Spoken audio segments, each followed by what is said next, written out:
What's up, guys? It's Nightmare in here. I'm gonna play part 4 of the letter. So let's get right into it. What are you doing? Get the hell out of my chair! Wait. Hey. Hello, I'm Nightmare, and welcome back to the letter. I don't know who the hell that was in my house. I think it may have been another asshole YouTuber named Cody is a Man. I don't know. We're going to get right back into this here right now. And here we are. We're back into it. She's gone before I can voice one word of complaint. Left with nothing else to do, I find myself drifting back to the foyer. A few visitors linger in the area, some merely enjoying the afternoon sunlight streaming through the stained glass window. That would be very enjoyable, actually. Others can be seen admiring the priceless antiques decorating the room. One group of elderlies gathered some ways across from me is occupied in a friendly banter about which one would cost more to buy. A little argument here, occasionally laughter, and a teasing there. A little argument here, and occasional laughter and teasing there. I smile to myself. The conversation reminds me of what I've been missing the past few months. Rose is probably right. I do need a break. Maybe this afternoon's hangout will help. Speaking of, I should call Ash. It's a few hours early from what I've told him, but he did ask for a call once I'm done. Besides, I don't have a ride back. He offered, so I might as well take it. Or bribe him into giving me one. Not that he'll ever accept the latter, personal convictions and all. Honestly, if there's something I find admirable in him, despite his tendency to annoy the hell out of me, it's that. Well, whatever way works, a free ride is still a free ride.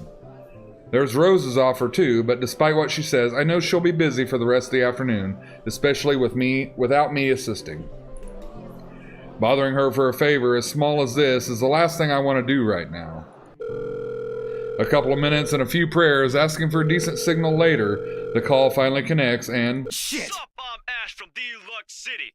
Baggers, watch out, can't beat me. Looking for trouble? Better not lie. I'm a cool dude, pretty fly for an Asian guy. Sup, I'm Ash from Deluxe City. Baggers, watch out, can't beat what? me. Shit, how loud is this thing even? Better not lie. I'm a cool dude. A sharp ringing fills the entire hall, disrupting the pleasant quiet that has settled. Soon enough, heads begin to turn and search for the source, mine included. My eyes dart around the small crowd before zeroing in on a lone figure, crouched behind the same group of old people checking out the decors a moment ago. He is facing away from me, fumbling with something in his hands. But I don't need to see his face to know whose back it is. Oh, I'd recognize that dumb parka anywhere. Without bothering to end the call, I march toward him. After what happened today, I'm really not in the mood to deal with this. Of all the times to... Ashton Frey! So, does he have a crush on us? Is that the point of this? What happens next is something I'll surely regret later for not having recorded. Ah! Really? That was... Ah! Ah! He jumps and lets out an undignified yelp, followed by his phone slipping out of his grip. It bounces from one hand and the other in his poor attempt to catch it, but ultimately falling flat on the floor with a resounding clack. I kind of feel sorry for the phone. And the floor. But it's not every day that you can catch someone like Ash off guard and get a reaction. Damn his stupid detective senses. I'll take every ounce of victory I can get, no matter how small. Ha. An awkward pause passes between us. A blink. A cough. He makes a face. And then, in two quick motion, he ducks and retrieves his abused gadget while a grin threatens to break out from my lips. He doesn't meet my eyes when he straightens, but a flush has crept up his neck and cheeks. Aww. In another universe where we haven't known each other for 5 years and suffering through his teasing isn't a day-to-day occurrence, chances are I'd find that adorable. Endearing, even. Unfortunately, this isn't that kind of world. The way things are, I'm already content to see him out of his obnoxiously calm and collected disposition. Hello to you too, scaredy cat. I could stand to be greeted like a normal person, you know. What? And miss that look on your face? No way. Oh man, I should have taken a picture. I am so honored you find this funny. Is that how you treat your guests? I think I need to talk to your supervisor. Talk to yourself. You aren't even a guest here. What are you doing here in the first place? For a moment, he looks like a cat that swallowed the canary. Suddenly, checking every nook and cranny in his phone for damage and scratches seems to be more interesting activity than explaining himself. Ash, I could be looking to buy a house. a mansion? Yeah, why not? Did you see the view outside? It doesn't look haunted to me at all. He's messing with me. Ashton, I am not in the mood. What are you doing here? He catches a glimpse at some point behind me. The parlor? Curious, I follow his gaze, but before I can figure out what has caught his attention, he places a hand on my shoulder and turns me back to face him. I just finished working on something, so I dropped by.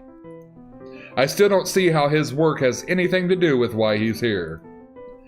At my confused look, he drops his hand resting on my arm, like he's touched something particularly hot, and casually rubs the back of his hand. And I said I'll see if I can pick you up. Turns out I can. Free time and all. So here I am. Figured you'd still be busy, and so I roamed around for a while. Oh, you should have mentioned that sooner. I was about to throw you out. Throw me? Hey, I was given a pamphlet. I think that makes me a legitimate client. We have mandatory sign-in sheets for clients, Ash. I didn't see your name on it. And you can't just roam around because it says open house.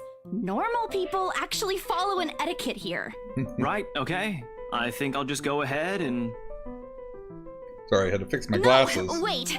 I wasn't really going to throw you out. Rose said... Never mind. I was just about to leave anyway. Wait, what? Now? Something must have shown in my face because he pauses and gives me a long, hard stare. Sometimes I forget how easy reading people is for Ash, given how often he looks as if everything around him is a chore. I avoid his eyes, hoping he'll drop the subject and won't ask any more questions. The last thing I want to tell him is what happened, especially the part about the letter. In fact, he's the last person on Earth I'll ever think about telling it to, if I can help it. Sure, he's a dependable guy. God knows how many times he's helped me, even without me asking for it. But stuff like ghosts and the supernatural? He'll never believe those, even if he hears it from a friend, except maybe if it's Becca. On a good day, the most harmless thing he'll do is give you an explanation why those things have no chance of ever being real. At worst, he's insufferable. He'll poke fun at you every single chance he gets. He'll get. Ashhole! What did I ever do to him? He never does that to Becca or Zach. I can already imagine how things go down at the moment I spill a word of what I saw. He might act that way toward you because he may have a crush on you. I don't know. Nope, over my dead body. Before it catches his attention, I shove the letter deep in my bag. What's wrong? Nothing. Let's just go. Doesn't look like a nothing to me. We still have Zach's movie tonight, remember? It's still early. And didn't you say your shift will end around 5 or 6? What about... Hey, Isabella, wait up! A rush of air greets me as soon as the main door opens. Not the usual autumn draft, but it's still a welcoming change from the stifling atmosphere inside the mansion. Ash's footsteps are quick behind me, the soles of his shoes thumping hard against the polished concrete in awkward cadence as he rushes up to catch. He calls out once, twice. The mansion still looms in the background, whispers calling me back, shadows beckoning.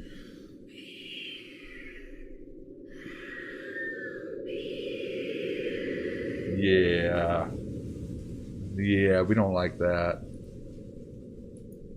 I don't look back. We spend the ride back to Luxmorn City in relatively quiet manner, with only the radio's disjointed hum in the background to fill the silence.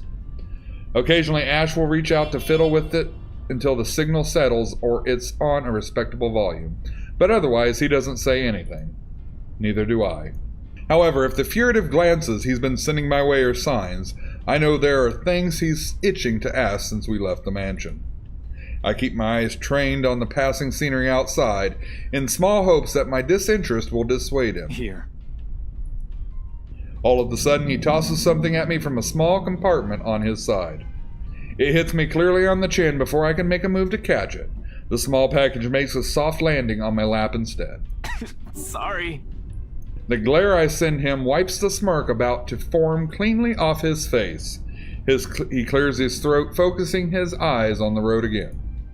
I swear he did that on purpose. Ignoring him, I flip the half-forgotten package on my lap. I won't say no to free food, but why are you giving away cereal bars? I always have one on my person, and you look like you're about to pass out back there. Have you eaten lunch yet? Oh. I don't even get a chance to deny it. I don't even get a chance to deny it because right on cue, my stomach rumbles loudly, and empty, gnawing feeling in my belly becomes noticeable. No surprise there, I did skip breakfast and lunch so I could catch Becca while she was on break. I was hoping to get a small meal after. I guess with everything going on, I just forgot until Ash mentioned it. Stop honking back there, I'm trying to read. It's not like hollow feelings new to me, though. If anything, it's just one of the things I've gotten used to ignoring over the years growing up. Thanks, and then I tear the package open and start nibbling on the edge of the bar. Apart from acknowledging nod, Ash doesn't say anything after that small exchange. For that, I'm thankful. After getting an earful from Becca and Rose, it's nice to be able to just sit down with someone who's not going to nag you. How'd the open house go? The usual. We got a bigger crowd than normal because of the property's fame, but really no different from the typical open house. On second thought, it actually looks like a fancy party more than an open house. I've never felt so underdressed in my life. Weren't you there? I wasn't really listening. I should have asked someone to kick you out. No, you won't. And what makes you so sure? One, ever since you got assigned to this property, you've been freaking out about it. Rebecca's words, not mine. She's been complaining to me about how you talked your ears off, by the way. Two, despite your initial qualms about the place, you still took the job. So is Rebecca and Ash together and he's got a crush on Isabella? Or am I reading too much into it? That could be it. Which brings us to 3. It's been months since you last settled a deal, and you're short on money right now since you're back to your instant noodle diet. How do you even know about the last one? Rebecca. Anyhow, you're hell-bent on selling the mansion. Even if someone you know personally is in the tour group, you aren't going to just kick them out. Every single person who went on your open house is still a prospective client to you. Even me. He's not entirely wrong. Oh man, I walked right into that one, didn't I? I hate you. I really hate you right now. His answer is a small laugh, the kind that screams, I'm right, I told you so. I hate it when he does that. I'll have you know that there's already someone who's extremely interested in this property. So even if you expressed any sort of interest in it, I don't think they'd be willing to let you have it. Too bad. Provided I didn't botch it up with the rights. Why all of a sudden did I have to screw up like that? In front of an important customer, no less. I owe Rose a big apology. I hope she likes free donuts. You don't seem too happy about it. I am happy. Doesn't this look like a happy face to you? Really? And here I was thinking you found another one stuffed in the sofa. Or is it the wardrobe this time? He meant that as a joke, but how close it is to the truth made my blood run cold and my own heart be a heavy weight in my chest. All at once, the letter in my bag feels a whole lot heavier, burdened by my own guilt and apprehension. Yeah, well, things happened. Stuff the right couple might not be pleased about. No need to make a fuss about it. It's normal in the business. You made them angry? Not angry, just stuff happened. Like? Things. Did they do anything? Your clients, the rights, was it? I can't answer that. At least not without revealing everything that took place in the attic. We don't want to lie. Lying's bad. Let's change the subject. You keep asking me about my work, yet you haven't said a single word about yours. That's not fair. Both you and Zach have literally disappeared off the face of the earth. An over-exaggeration, but changing the subject to something else is still better than outright lying to him. Besides, it never works with him. Let's see what happened here. Where is he at? Okay, so it did help our relationship with him. I'm not sure if it's because I'm just bad at it or it's because he's really very good at his job. He doesn't answer immediately, only momentarily shifting a glance over to me and returning it back to the road when he has to make a sharp turn.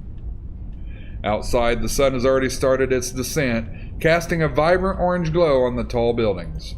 I wonder how long it will be before we reach the venue for Zach's film. Checking the street signs outside, it appears Ash has taken the longer route. Odd, but he's probably trying to avoid the rush hour traffic. Didn't we just talk a week ago over chat?